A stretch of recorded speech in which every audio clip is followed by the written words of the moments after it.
Hi, my name is Jack Gilbert. I'm a missionary with Send International.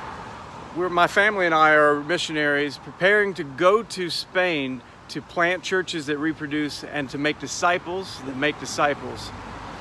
This video series is built out of a number of interviews that I conducted with missionaries in the field. As you watch, you're going to learn of the deep spiritual need in Spain. Spain needs the gospel. You're going to find out exactly what the spiritual condition of the country is and how you can partner with us to make disciples that make disciples. What's one thing that you want people in the United States or really anywhere to know about missions and ministry in Spain? Only one. Only one. Or four. Whatever.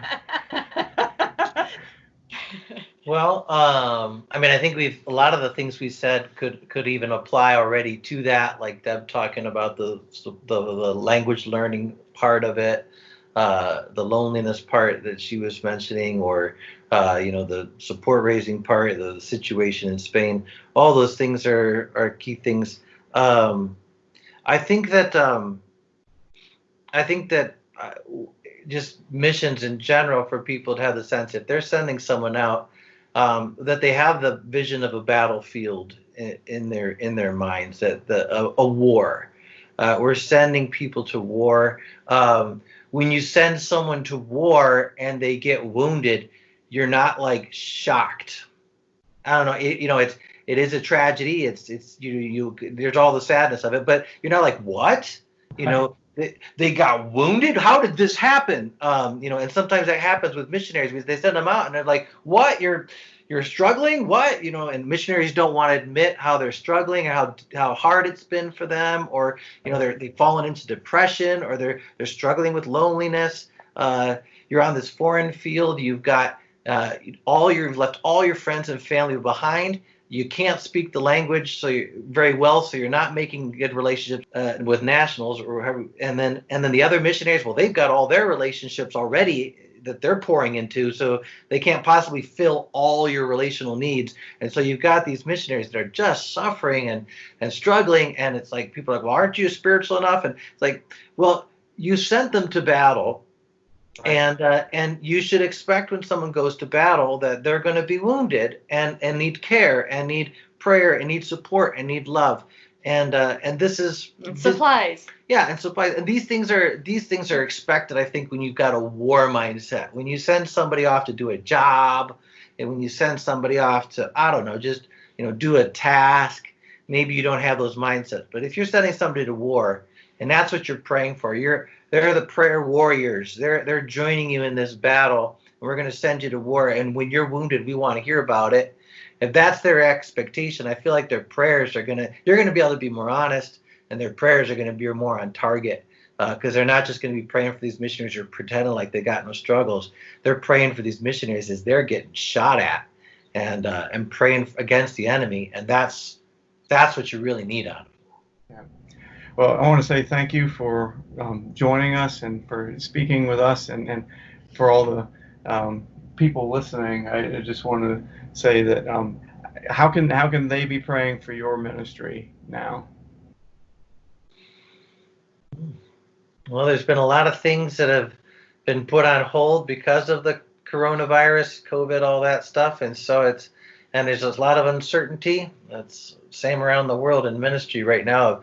Looking into the fall, we're getting messages just even today. People like, "Are you doing the things you had planned to do in August?" Is that And so, and we don't know how to answer those things. What's the situation going to be like? So, wisdom in how to plan, how to move forward, how to continue, whether it's virtually or in presence, dealing with the different ministry.